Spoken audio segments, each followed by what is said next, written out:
ஓம் ஸ்ரீ குருவ்யோ நமக.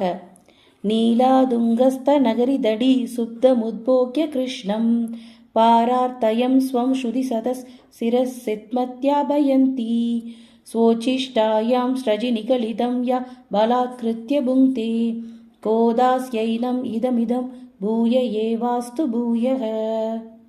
அன்னவயற் புதுவை ஆண்டாள் அரங்கற்கு பண்ணு திருப்பாவை பல்பதியம் இன்னிசையால் பாடிக் கொடுத்தாள் நற்பாமாலை பூமாலை சூடிக் கொடுத்தாளை சொல்லு. சூடிக் கொடுத்த சுடற்கொடியே தொல்பாவை பாடி அருள வல்ல பல்வளையால் நாடி நீ வேங்கடவர்க்கு என்னை விதியென்ற விம்மாற்றம் நாம் கடவா வண்ணமே நல்கு.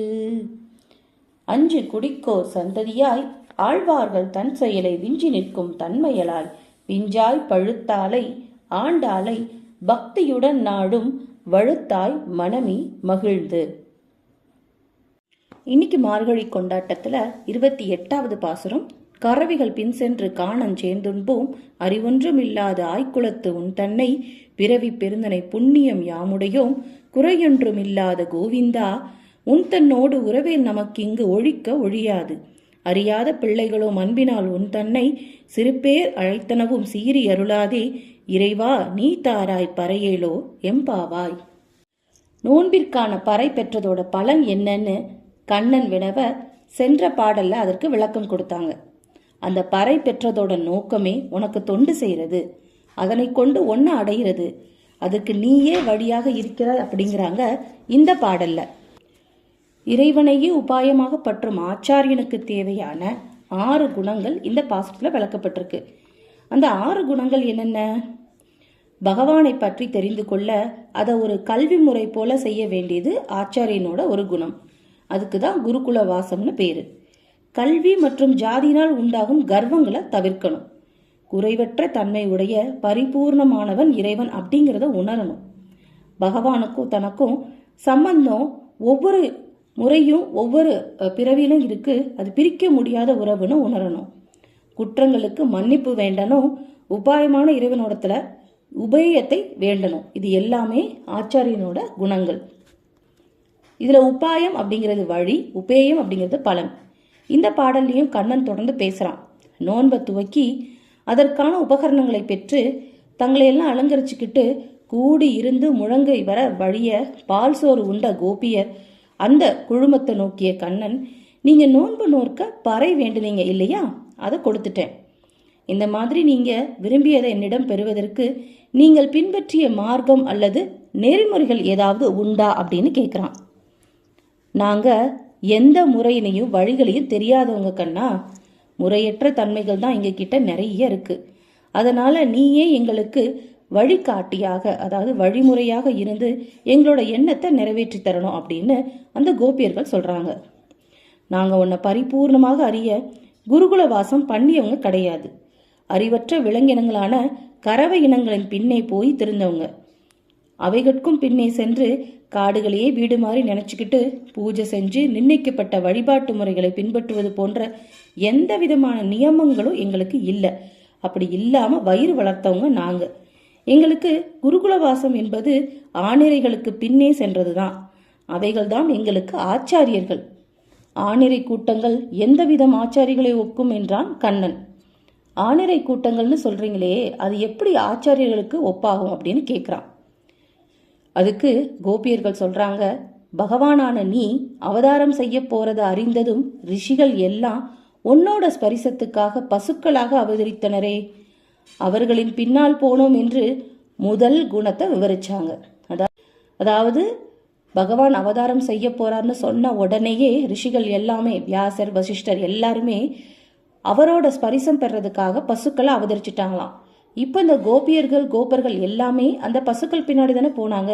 அதனால பசுக்கள் பின்னாடி போய் அதவே குருகுலமா நாங்க ஏத்துக்கிட்டோம் அப்படின்னு சொல்றாங்க. அவர்களின் பின்னால் போனோம் அப்படின்னு சொல்லி ஆச்சாரியோட முதல் குணத்தை இங்க சொன்னாங்க.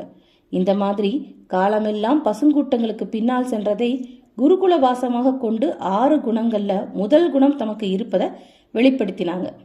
பகவத் விஷயத்துல பழுத்த ஞானம் பெற்ற பாரம்பரியமிக்க குலத்திலே பிறக்கலைனாலும் தங்களுக்கு கல்வியினாலும் ஜாதியினாலும் எந்த கர்வமும் இல்லை. வழக்கை இடக்கை அறியாத ஆயர் குலத்துல நாங்க பிறந்திருக்கோம்.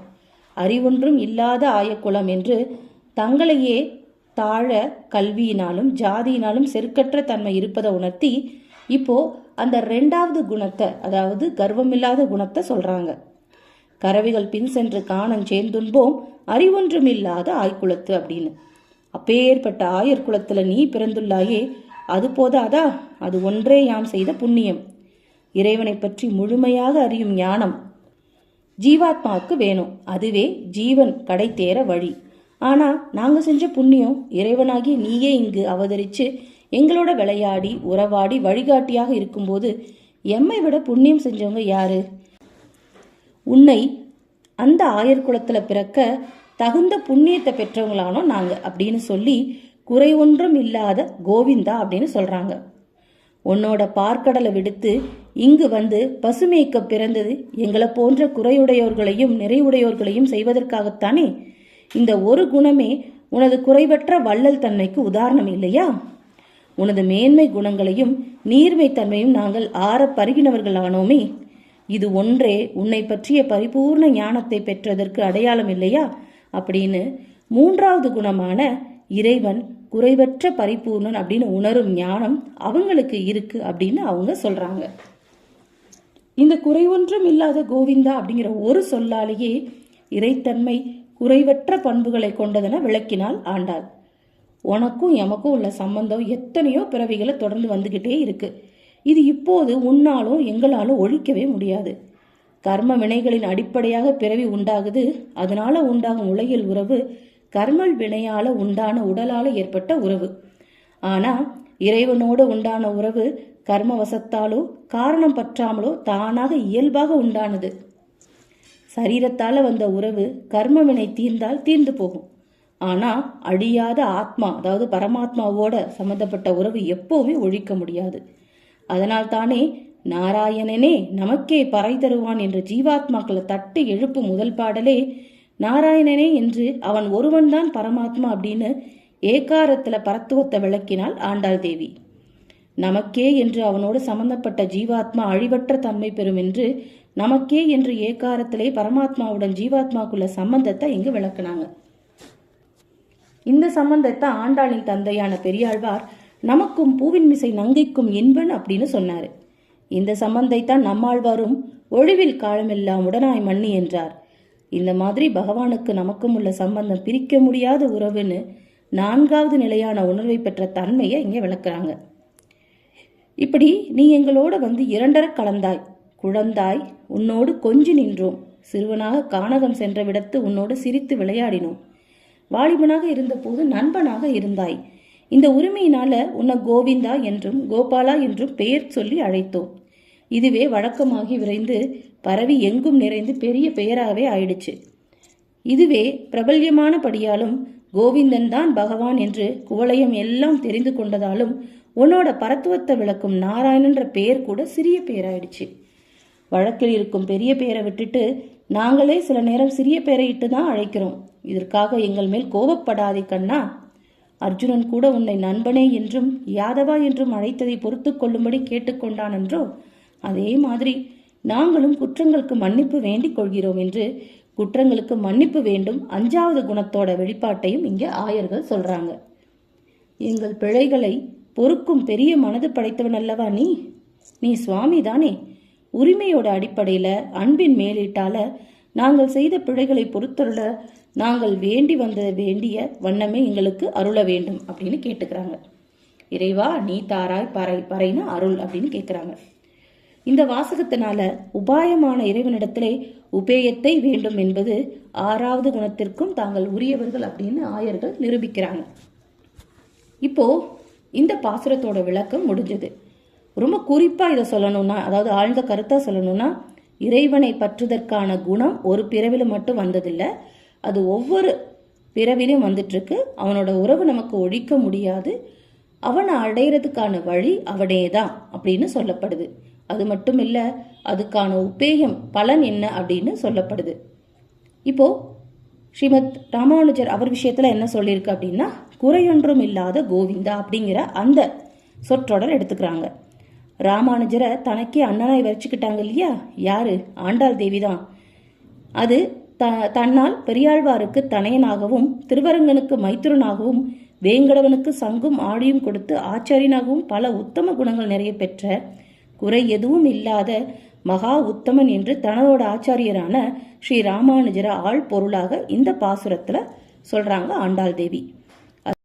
எம்பெருமானோடு எம்பெருமானாரான ராமானுஜருக்கு உள்ள உறவையும் உணர்த்துகிறார் இந்த ஆண்டாள் தேவி இந்த பாசுரத்துல.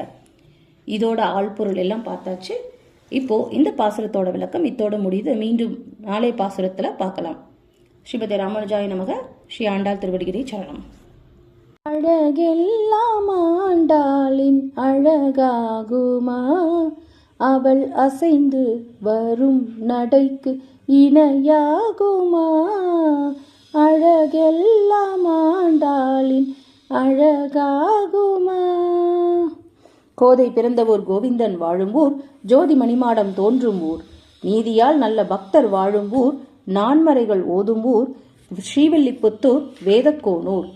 பாதங்கள் தீர்க்கும் பரமனடி காட்டும், வேதம் அனைத்துக்கும் வித்தாகும், கோதை தமிழ் ஐயைந்தும் ஐந்தும் அறியாத மானிடரை வையம் சுமப்பதும் வம்பு. திருவாடி பூரத்து செகத்துதித்தாள் வாழியே, திருப்பாவை 30 செப்பினால் வாழியே, பெரியாழ்வார் பெற்றெடுத்த பெண் பிள்ளை வாழியே, பெரும்புதூர் மாமுனிக்கு பின்னானால் வாழியே, 143 உடைத்தாள் வாழியே, உயர் அரங்கற்கே கண்ணி யுகந்தளித்தாள் வாழியே, மறுவாரும் திருமல்லி வளநாடு வாழியே, வன்புதுவை நகர்கோதை மலர்ப்பதங்கள் வாழியே. ஓம் ஸ்ரீ சர்வம் ஸ்ரீ கிருஷ்ணார்ப்பணமஸ்து.